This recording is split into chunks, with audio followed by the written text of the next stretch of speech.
Bienvenidos a la economía. Es una ruptura anunciada que aboca a Alemania a elecciones adelantadas. Las diferencias en el seno de la coalición de gobierno de socialdemócratas, liberales y verdes para reavivar la maltrecha economía han resultado insalvables. El canciller Olaf Scholz ha cesado a su ministro de Finanzas, el liberal Christian Lindner, que abogaba por menos Estado con exigencias insostenibles para los socios y que nunca quiso aflojar el freno de la deuda para facilitar nuevas inversiones. Scholz se someterá a un voto de confianza en enero. Las tensiones en la coalición de gobierno lastraban desde hacía tiempo al Ejecutivo y la política económica el terreno de los mayores enfrentamientos entre el canciller Scholz, el ministro de Economía Habeck y el ex titular de Finanzas Lindner. De fracasar la moción de censura del canciller Scholz en el Bundestag, se adelantarían a marzo las elecciones previstas para septiembre de 2025. Muchos, no obstante, tienen la sensación de que los partidos ya estaban de campaña. Lo encuentro desconcertante y decepcionante. Parece que estamos más bien en una contienda electoral y que no les interesa encontrar compromisos, solo posicionarse electoralmente. Estamos asistiendo a un espectáculo indigno. Uno trabaja contra el otro sin buscar las coincidencias y una base común. Son varios los desacuerdos que han precipitado el fin de la coalición. El principal gira en torno a cómo reactivar la tambaleante economía alemana que se contrajo el año pasado y apenas logró evitar la recesión este año. Alemania continúa luchando contra los altos costos de la energía y la dura competencia de China, principalmente en el mercado automotor. La confianza es baja entre consumidores y empresas. Además, Alemania enfrenta un agujero de casi 10.000 millones de euros en el presupuesto de 2025. Las respuestas que ofrecen Robert Habeck, ministro verde de Economía, y Christian Lindner, ex titular liberal de Finanzas, son muy distintas. Habeck proponía que el gasto público estimularía la economía, mientras que Lindner quería recortar gastos y suavizar las regulaciones climáticas, una diferencia que se tradujo finalmente en un obstáculo insalvable. La ruptura llega además en un contexto inoportuno para Alemania. El triunfo de Donald Trump y sus políticas podrían resultar además un desafío para el comercio y la seguridad de Europa. Alemania, el país europeo que ha estado a la cabeza en cuestiones políticas internacionales, está por ahora absorto en sus asuntos internos. Y vamos ahora con reacciones en las bolsas a la victoria de Donald Trump en Estados Unidos. El resultado electoral espoleó con fuerza la cotización de los índices de Wall Street. El Dow Jones subía un 3% y el S&P 500 y el Nasdaq más de un 2%. Por otro lado, la perspectiva de recortes impositivos y eliminación de regulaciones genera expectativas de peores números fiscales y datos más altos de inflación. A todo esto, el mercado está pendiente de la reunión de política monetaria de la Reserva Federal hoy y mañana, que concluirá con una decisión sobre los tipos de interés. Y vamos a ver con más detalle esta reacción de la economía en Estados Unidos. Preguntamos a nuestra compañera en Nueva York, que lleva horas pendiente de todos los datos y cifras. Ana, ¿cómo estás? ¿Qué están valorando los mercados con esta victoria de Trump?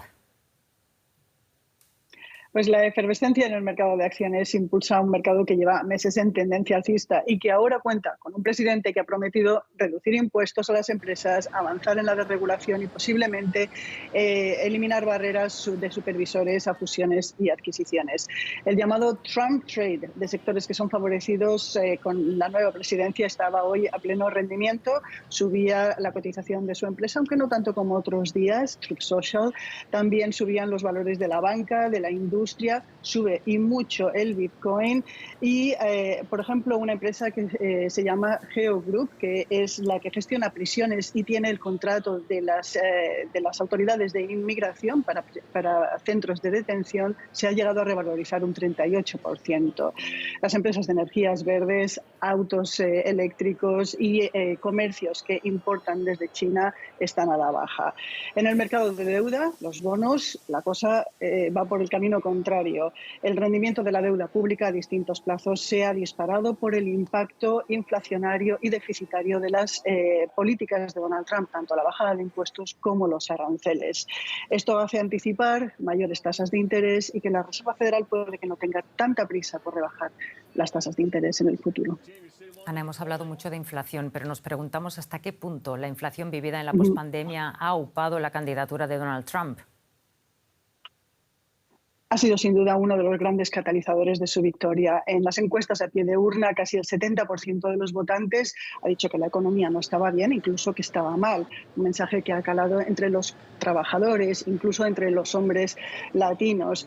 El 75% de la inflación ha causado, dice que la inflación les ha causado dificultades en sus hogares. La inflación llegó a su punto más alto en el año 2022, ha bajado desde entonces, pero ha dejado los precios muy altos, lo cual ha sido fundamental para que el sentimiento personal sobre la economía se haya disociado de la marcha de esta. La economía sigue creciendo a un ritmo del 3%, el desempleo está bajo y el rendimiento récord de los mercados está ahí, pero eso no ha podido con el golpe que le ha dado la inflación. Precios aparte, Trump hereda por segunda vez una economía en crecimiento, algo que no han tenido ningún otro presidente en lo que va de este siglo. Pues vaya suerte, podríamos decir casi. Muchísimas gracias por el análisis, Ana. Gracias.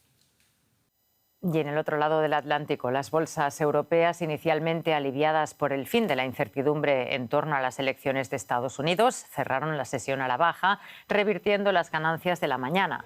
La preocupación por las políticas del republicano Trump crece entre los inversores, en particular por los posibles aranceles a sectores clave.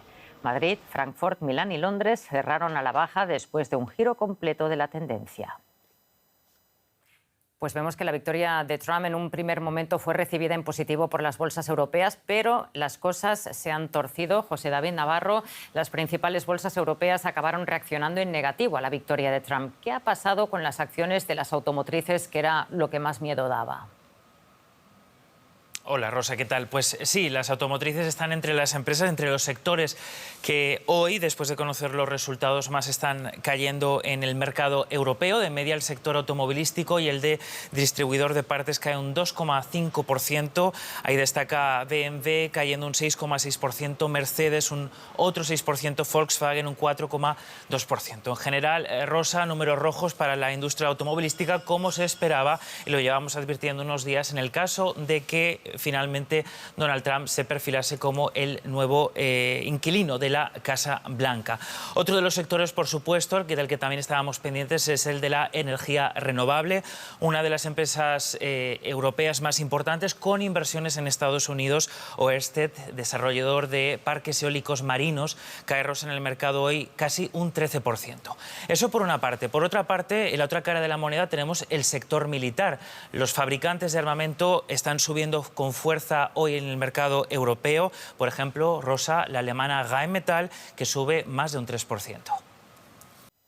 La vuelta de Donald Trump a la Casa Blanca genera incertidumbre en los mercados de Latinoamérica. Lo que parece seguro es que las relaciones entre Estados Unidos y la región a partir de 2025 no serán las mismas. El sorpresivo regreso de Trump a la Casa Blanca ha reavivado preocupaciones sobre un posible retorno a las políticas proteccionistas que marcaron su anterior administración. Durante su primer mandato, Trump implementó medidas arancelarias que afectaron a numerosos socios comerciales. Además de ello, sus propuestas podrían mantener una elevada inflación que obligue a la Fed a elevar tasas de interés, algo que perjudicaría a todas las monedas regionales. ¿Qué espera Latinoamérica de un nuevo mandato republicano con Donald Trump al frente? Hablamos con el economista y analista Vicente Albornoz, que nos acompaña desde Ecuador. Vicente, un gusto saludarte de nuevo. Dinos qué expectativas tiene la región, qué recuerdo tiene Latinoamérica del primer mandato de Trump. Pues contra todo pronóstico, no nos fue tan mal con Trump en su primer periodo.